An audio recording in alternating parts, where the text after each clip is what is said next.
So Immunity Bio, who are they and what do they do? They are a clinical stage biotechnology company, and as it stands, they recently submitted an application to be for one of their bladder cancer vaccines to be approved by the FDA. And what you will see is that's the reason for the recent spike in the share price. So the price right now is at like 3.14 USD, and that came at the stage of the application. Now the price was like pretty low, like in the run up to this, because they did have an application. They had a few problems, or they say problems. You know, they had a few growing pains. Is the way I like to look at this. In that they had an FDA application rejected. They had to downsize and get rid of a number of employees. Off the top of my head, I can't remember. I think it was between 100 or 200, but I might be wrong. But so like, why did I invest in this company?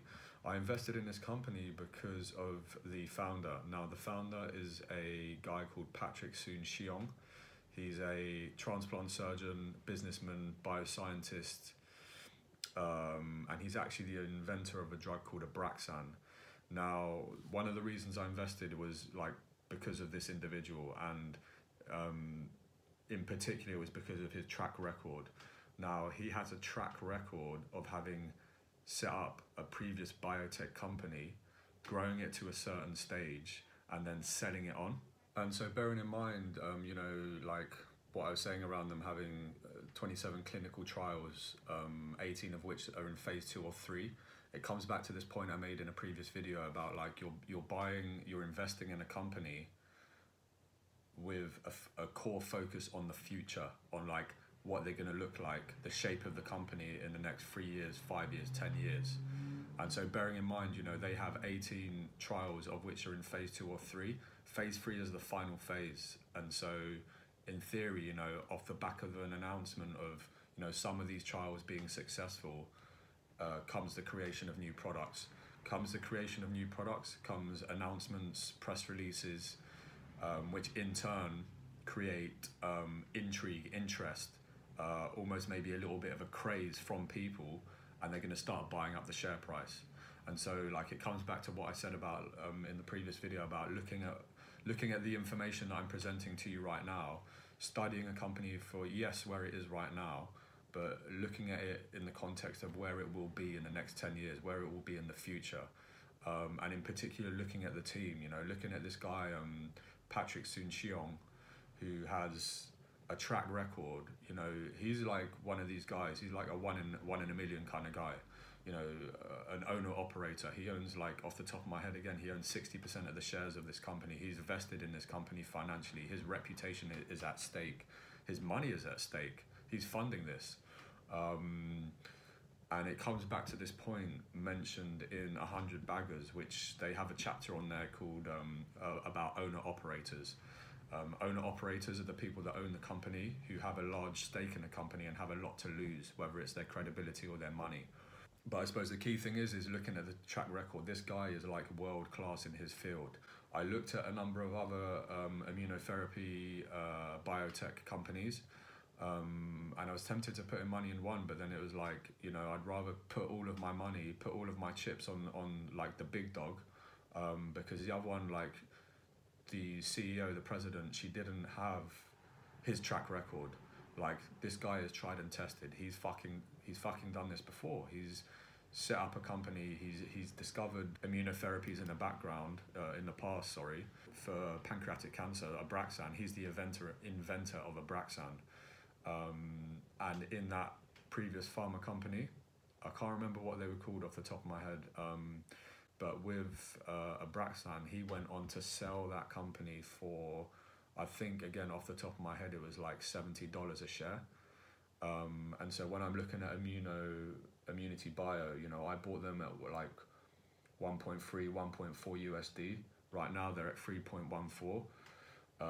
But again, you'll look at this table and you will see historically the price has been as high as $40, $38, I think.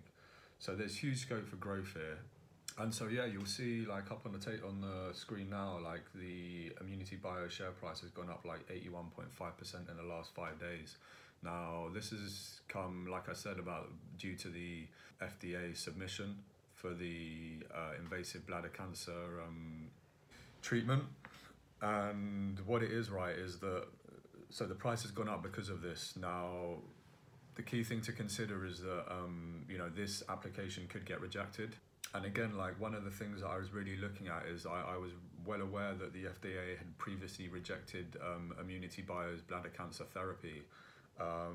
But then I was like looking in on their website as to the response, and they actually had a meeting with the FDA where they got loads of feedback on exactly what was wrong with their application.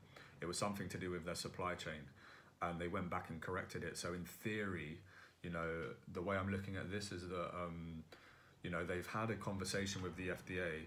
The FDA have provided them with like constructive feedback or criticism on what was not quite right. Immunity Bio have then gone and fixed this situation in their supply chain and have now, in theory, resubmitted it based on those changes that they've made, right?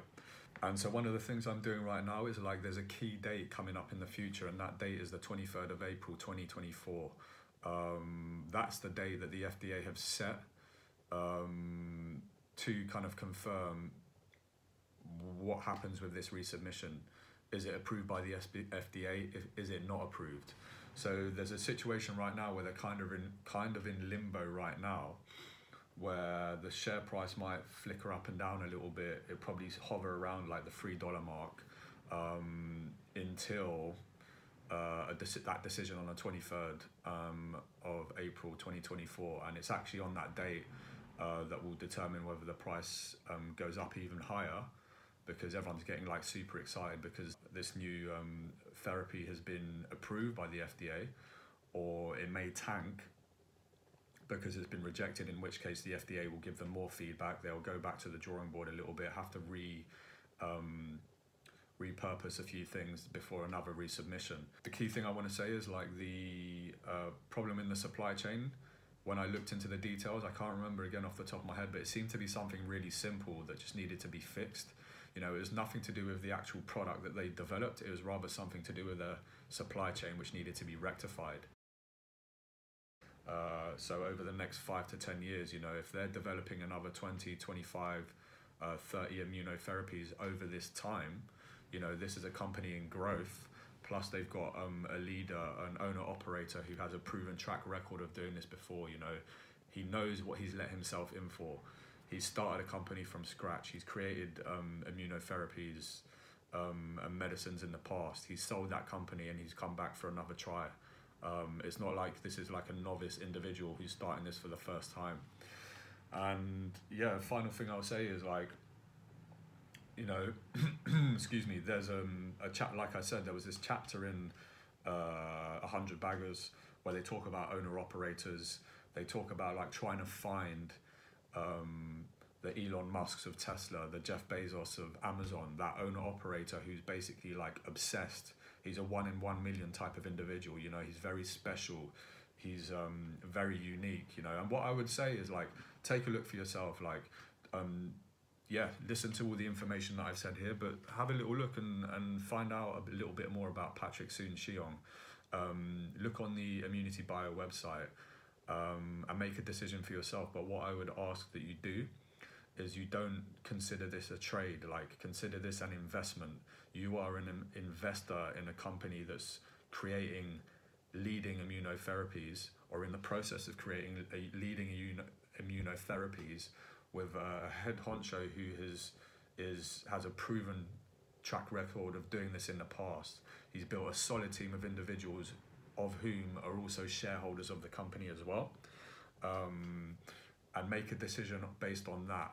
It's not necessarily an evaluation on finances that you have to do. I don't really evaluate finances. I just look at like solid products or services that are gonna change the world in some capacity, or gonna shape the future in some capacity. Make an evaluation on that, make an evaluation on the individual and the team, and if you've got an individual who has a proven track record of doing this in the past versus other companies that don't,